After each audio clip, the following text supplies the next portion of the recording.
स्वागत है मित्रों, एक बार फिर से comics and you with Siddharth Bose के एक नए एपिसोड। आज के एपिसोड में हमारे मुख्य अतिथि स्वयं स्वर्ग से पधारने वाले हैं। जी हाँ, हम बात कर रहे हैं कॉमिक्स के स्वर्ग के कर्ता धर्ता पंडित देवर्षि शर्मा। इनसे मिलने में हमें कई सारे पापड़ बेलने पड़े, तो देर न करते हुए हम अपनी चर्चा शुरू करेंगे। आइए स्वागत करते हैं पंडित देवर्षि शर्मा देव कॉमिक्स का।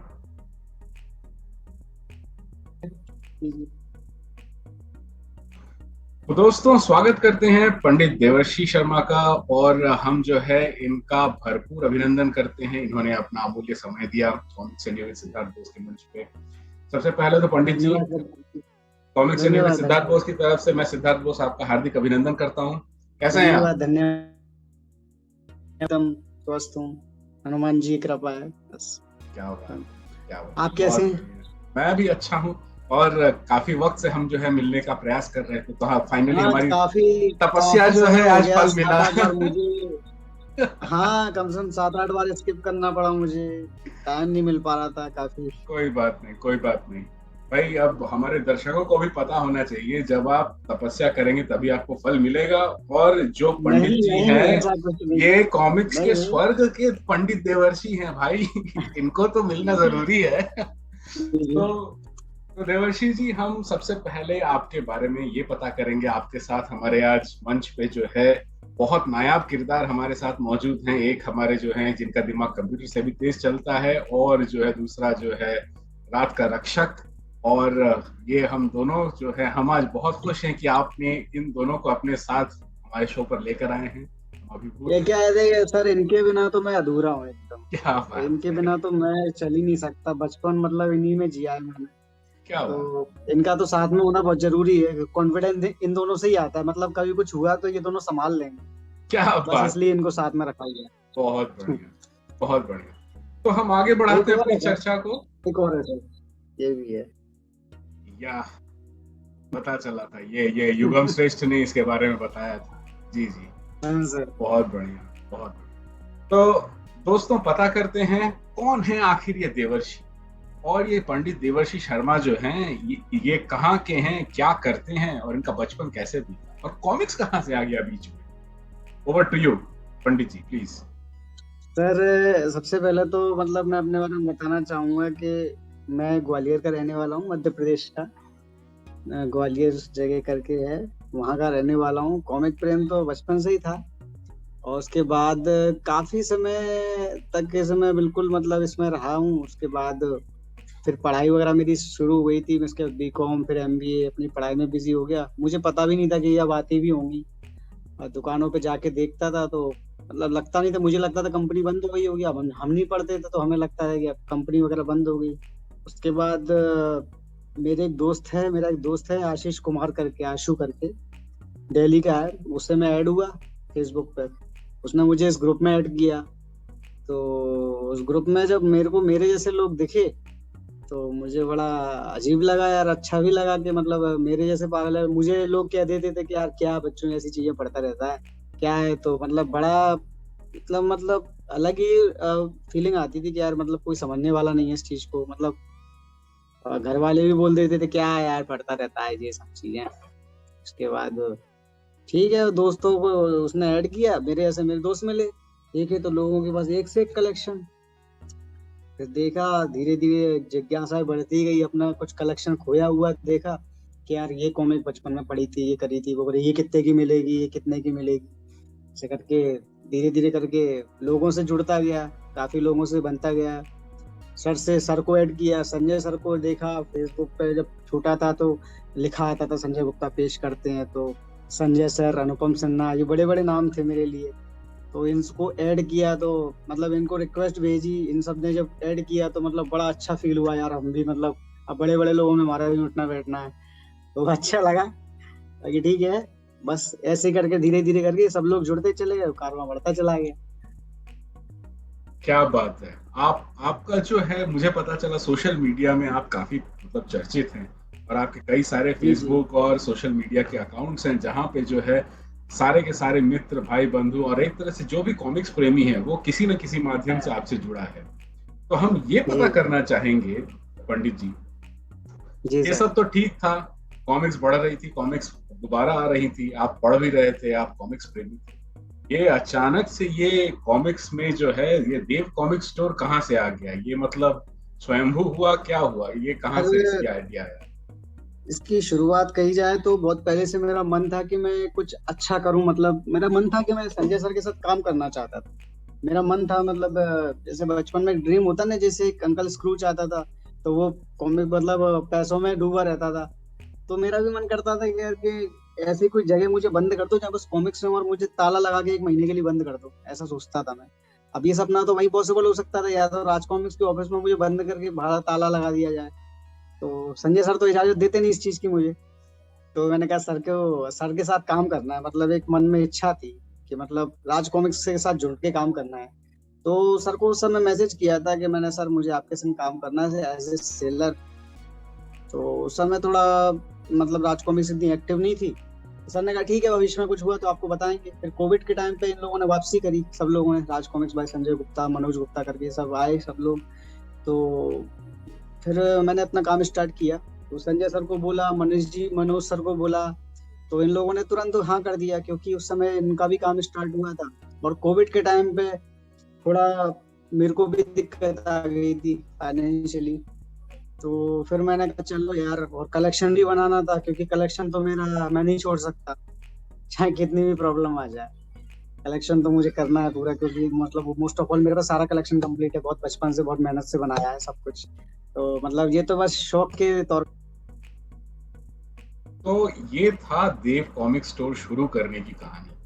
अब हम पता करेंगे, जब आप ये स्टोर शुरू कर रहे थे, जैसे कोई भी नए व्यवसाय में बहुत तरह की बाधाएं आती हैं, तो एक कॉमिक्स प्रेमी जब ये काम जब करने की सोचता है, ठानता है, तो उसे किन किन चुनौतियों का सामना करना पड़ता है?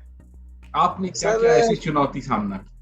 जी जी जी सर, सबसे पहले तो काफी चुनौतियां मुझे फेस फेस करनी पड़ी। जैसे कि एक तो मेरा कस्टमर बेस, जैसे आज जो आप बता रहे हैं कि फेसबुक पे सब जगह मैं एक्टिव हूँ, उस समय मैं एक्टिव हुआ करता था, लेकिन ऐसे सेलर अपने आप को रिप्रेजेंट नहीं कर पाया था।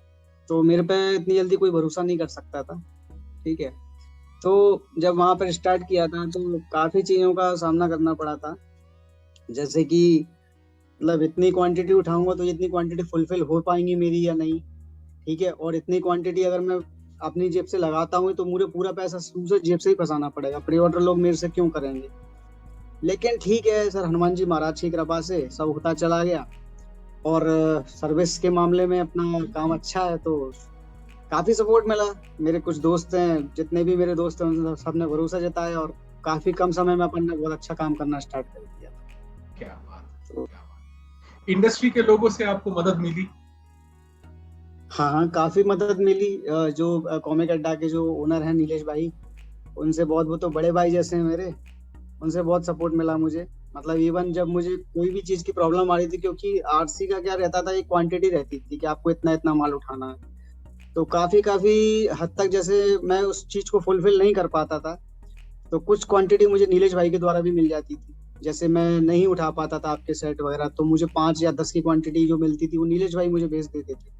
तो कहीं ना कहीं मैं आज जो स्टैंड कर रहा हूँ, तो बिल्कुल बड़े भाई जैसा स्नेह है उनका मेरे लिए।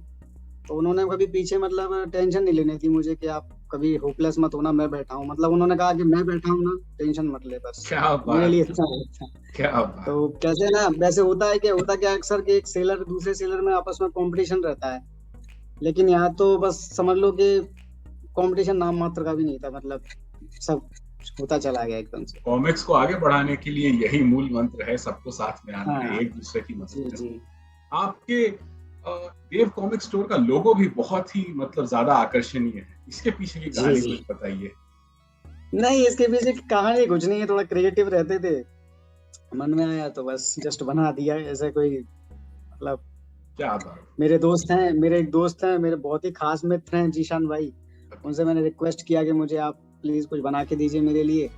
तो उन्होंने मुझे बना के दिया। और फिर सबसे बड़ी बात कि उन्होंने, जब मैंने उनसे कुछ कहा तो उन्होंने कहा नहीं नहीं, मुझे इसके लिए कुछ नहीं चाहिए।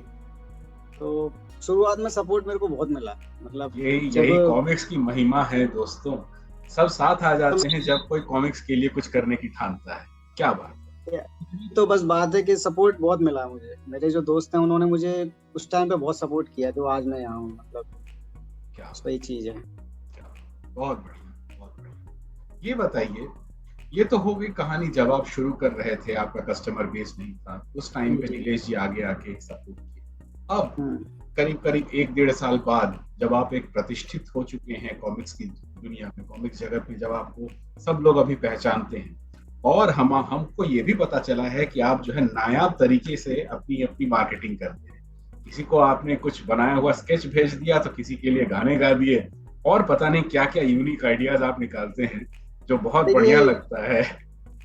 हाँ जी, आप देखिए पेंटिंग और स्केच का तो मुझे शुरू से शौक रहा है। जी। और मतलब मैं समझता हूँ कि उस आर्ट की सामने वाले के मन में क्या वैल्यू है, अगर वो मुझसे कह रहा है तो मेरा मतलब फर्ज बनता है कि यार मैं उसको मतलब वो एकदम स्पेशल वाली फीलिंग दे पाऊँ, बिल्कुल। है ना। तो मतलब गाने तो खैर नहीं गाता मैं, गाने गा के तो पार्सल के अंदर नहीं भेज सकता मैं, लेकिन आर्ट तो बना के दे ही सकता हूँ। मैं कोशिश करता हूँ कि मतलब मेरा जो कस्टमर है वो थोड़ा स्पेशल फीलिंग कराए, बस बात यही है। तो यही है कि एक स्पेशल टच, वो पर्सनल फीलिंग, वो आत्मीयता जी जी जो आपको एक दूसरे के साथ जोड़ती है, वही कॉमिक्स को एक दूसरे के करीब भी लाती है। आज हम जी बात जी। कर रहे हैं देवर्षि शर्मा से, बात हो रही है कॉमिक्स की, और हम ये भी पता करेंगे कि पंडित जी जो हैं, जब ये अभी प्रतिष्ठित हो चुके हैं, तब इनको अभी के समय में कैसी चुनौतियां मिल रही हैं। अभी के समय में चुनौतियां सर थोड़ी सी इसलिए मिल रही हैं, चुनौतियां तो खैर आती ही रहेंगी, लेकिन अब चक्कर क्या है, जैसे जिस स्पीड से कॉमिक्स आ रही हैं उस स्पीड से मतलब कस्टमर उसको इतनी जल्दी नहीं ले पाता है। करेक्ट। और ऊपर से क्या है, राज कॉमिक्स भी 3 भाग में मतलब विभक्त हो गई है। करेक्ट। तो अब कस्टमर के लिए है कि कस्टमर इनका सेट ले, उनका सेट ले या इनका सेट ले, तो कस्टमर भी डिवाइड हो गया है। तो काफी हद तक कस्टमर मतलब अब डाइवर्सिफाई हो गया है इन तीनों जगह। तो अब उस चक्कर में क्या है ना, थोड़ा जिस स्पीड से किताबें भी आ रही हैं उस स्पीड से पहले क्या रहता था, मार्केट में थोड़ी भूख रहती थी। अब जिस स्पीड से किताबें आ रही उस हिसाब से कस्टमर थोड़ा सा सोच रहा है कि मैं ये लूं या ये लूं, क्योंकि कस्टमर के पास तो इनकम है नहीं उतनी। लिमिटेड तो इनकम। काफी बस यही चीजें सामने आ रही हैं। ये तो बात हो रही थी राज कॉमिक्स की।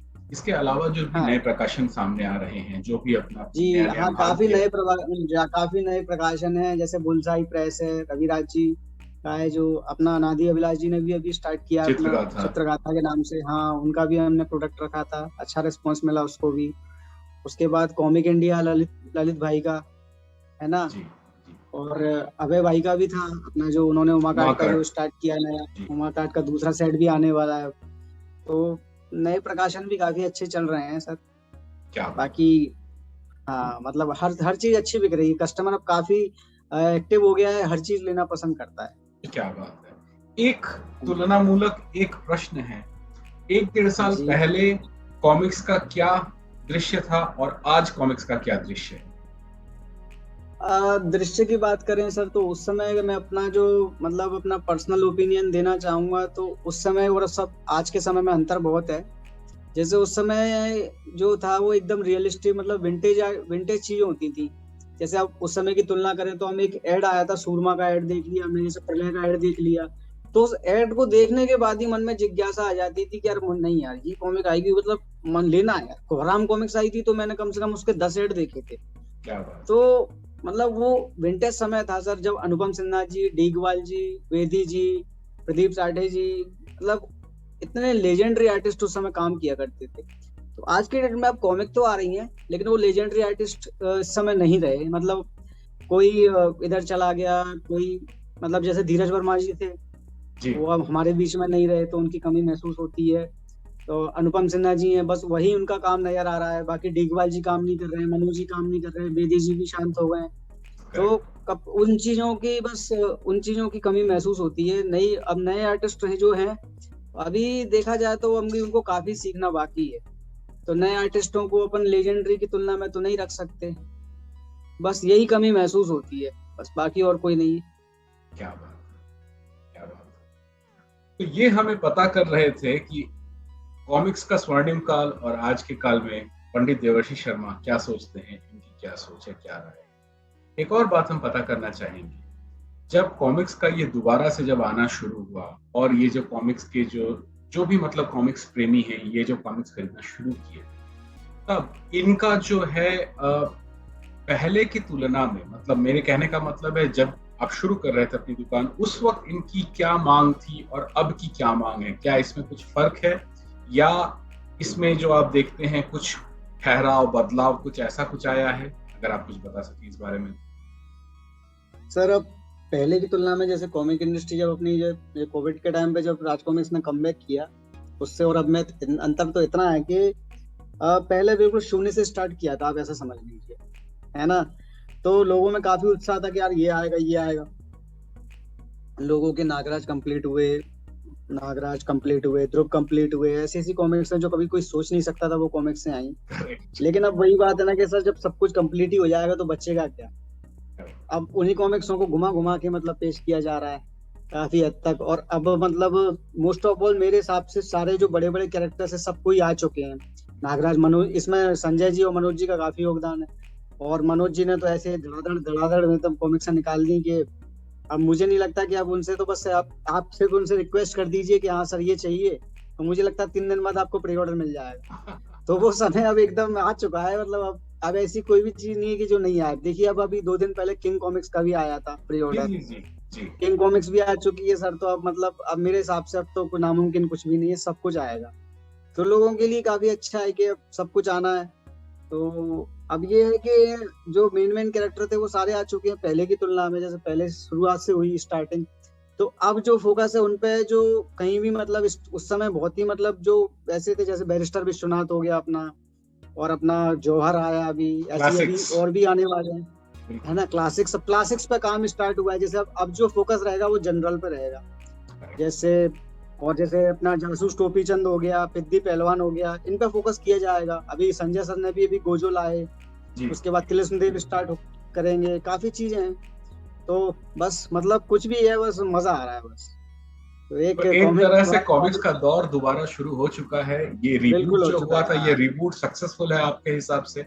और जहां कॉमिक्स धड़ाधड़ आ रही हैं, पुरानी कॉमिक्सों का रीप्रिंट अभी चल रहा है, लेकिन इसके साथ साथ नई कॉमिक्सों के लिए भी जो है एक बहुत बड़ा मार्केट बन रहा है। नई कॉमिक्स तो आ भी रही हैं, दूसरे प्रकाशन की तरफ से, राज कॉमिक्स के भी तरफ से नई नई कॉमिक्स आ रही हैं। हाँ, लेकिन वो जो अंतराल है वो अंतराल अभी भी बरकरार है। पहले सालों का हुआ करता था, अभी शायद। सर और देखा जाए तो कुछ विंटेज लवर के लिए भी एक खुशी की खबर है कि अनुपम सर का कमबैक हो गया है नई किताबों में। जैसे सर मेरे को तो सुन के ही मतलब रोंगटे खड़े हो गए थे कि जो जिस मल्टी स्टारर को अनुपम सर ने स्टार्ट किया, मल्टी स्टारर जो नाम था वो अनुपम सर के बाद ही स्टार्ट हुआ था। क्योंकि पहले काफी कॉमिक्स आती थी, मल्टी स्टारर वाली फीलिंग सिर्फ अनुपम सर ही दे पाए। कोहराम, विध्वंस, जलजला आप पढ़ के देखिए, मतलब आपको लगता था कि यार क्या यार बात है। तो अब सर्व समर के बाद जो मैंने सर ने जो भी एड शेयर किया था, उसको देख के ही मतलब मजा आने वाला है कि यार वही टच आएगा विध्वंस, कोहराम, जलजला वाला। तो मतलब नई कॉमिक में मतलब मेरा मन था कि अनुपम सर दोबारा वापस आए, और बस मजा आ गया। अभी आप वो भी देखिए, मैं आपको दिखाता हूँ। ये जैसे विनोद सर का जो आर्टवर्क था, अभी यहाँ जिसको देखिए, आप देखेंगे कितना शानदार आर्टवर्क है इसका। देखिए, ये देखिए, मतलब ये इसे कहते हैं मतलब आर्टवर्क। देखिए, मजा आ गया। वाह,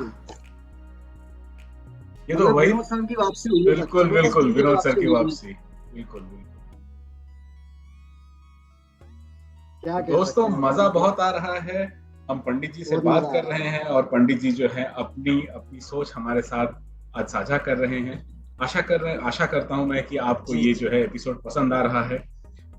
तो हम ज्यादा वक्त न लेते हुए हमारा आज के एपिसोड का आखिरी सवाल पंडित जी से पूछने वाले हैं कि भारतीय कॉमिक्स इंडस्ट्री के लिए पंडित देवर्षि शर्मा का कोई भी सुझाव, चाहे वो किसी भी वर्ग के लिए हो, अगर है तो कृपया उसे साझा करें पंडित जी।